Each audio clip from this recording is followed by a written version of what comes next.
Sidang jemaat Tuhan, pertolongan kita dalam ibadah hari Minggu pada saat ini adalah berasal dari pihak Tuhan yang menjadikan langit dan bumi dan yang setia memelihara perbuatan tangannya.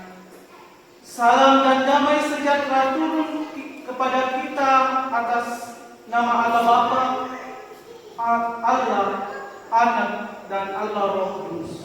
Amin. Pembacaan kita pada saat ini yang kita akan renungkan bersama-sama terambil dari Efesus pasal 5 ayat yang pertama hingga ayatnya yang ke-6. Efesus pasal 5 ayat yang pertama hingga ayatnya yang ke-6. Judul pembacaan kita, hidup sebagai anak-anak terang. Firman Tuhan, sebab itu jadilah penurut Allah, seperti anak-anak yang kekasih dan hiduplah di dalam kasih, sebagaimana Kristus Yesus juga telah mengasihi kami dan telah menyerahkan dirinya untuk kita sebagai persembahan dan korban yang harum bagi Allah. Tetapi percabulan dan rupa-rupa kecemaran atau keserakahan disebut saja pun jangan di antara kami, sebagaimana sepatutnya bagi orang-orang yang kudus. Demikianlah juga perkataan yang kotor, yakni kosong atau yang sembrono, karena hal-hal ini tidak pantas. Tetapi sebaliknya ucapkanlah syukur. Karena ingatlah ini baik-baik, tidak ada orang sundal, orang cemari, atau orang berserakah, artinya penyembah berhala, yang mendapat bagian di dalam kerajaan Kristus Allah dan Allah. Janganlah kamu disesatkan orang dengan kata-kata yang hampa, karena hal-hal yang demikian mendatangkan murka Allah atas orang-orang durhaka. Amin. Firman Tuhan.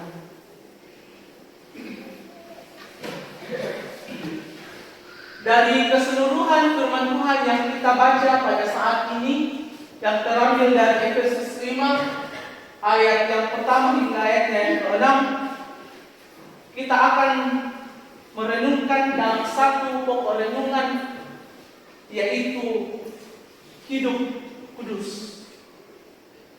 Hidup kudus.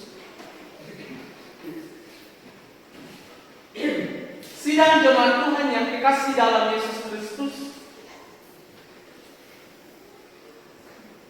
dalam kehidupan kita sehari-hari, kita tidak bisa lepas dari yang namanya terang dan gelap.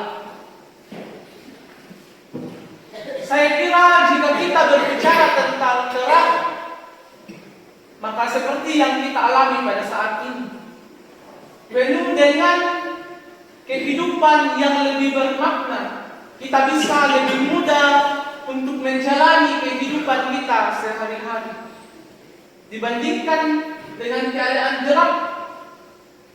Ketika gelap tidak ada lampu, maka kehidupan kita terbatas. Mau ke sana, kita was-was karena kita berpikir bahwa di sana ada bahaya kalau gelap. Nah, dalam pembacaan kita pada saat ini, Bapak Ibu serta saudara-saudara, kita juga bisa melihat ada dua perbedaan, yaitu perbedaan antara terang dan bagaimana itu gelap. Nah, gelap merupakan sebuah hal yang mungkin harus diubahkan dalam kehidupan kita. Kita bisa baca pada ayatnya yang ketiga, Bapak Ibu, perbuatan yang bersifat gelap itu bisa juga dikatakan bahwa pencabulan, rupa-rupa kecemaran, perkataan kotor, sembrono. Itu adalah contoh-contoh perbuatan yang masuk ke dalam gelap.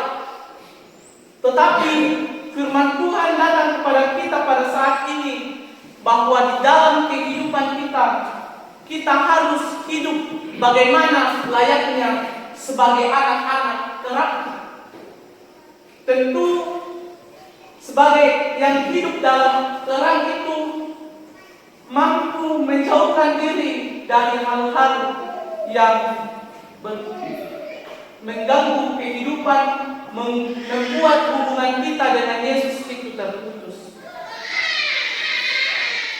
Dalam perenungan kita pada saat ini, kita akan berfokus kepada perbuatan yang hidup kudus. Bapak Ibu, ternyata kudus ini berasal dari bahasa Yunani yang artinya bahwa kados. Kados ini berarti bahwa tidak bercela, suci. Nah, jika kita bayangkan dalam kehidupan kita, bagaimana kita hidup dalam terang, hidup dalam kekudusan, bahwa hidup kita itu tidak bercela di hadapan Tuhan. Bahwa kita harus yakini dalam kehidupan kita bahwa kita sebagai anggota jemaat di dalam menjalani kehidupan, kita harus menjaga yang namanya kekudusan ini, menjaga kekudusan sebagai umat yang telah dipilih oleh Tuhan. Mengakhiri perenungan saya pada saat ini, Bapak Ibu serta saudara-saudara, kita harus yakini bahwa di dalam kehidupan kita adalah bangsa yang terpilih. Oleh sebab itu, Bapak Ibu, bahwa baiklah dalam kehidupan kita menjadi anak-anak yang hidup kudus, hidup dalam kasih, hidup dalam kebajikan, dan senantiasa memuliakan Allah. Kita percaya bahwa ketika kita melakukan perbuatan tersebut, kita bisa memuliakan Allah dalam kehidupan kita, maka Tuhan akan senantiasa melindungi kehidupan kita saat ini dan sampai selama-lamanya. Amin. Firman Tuhan.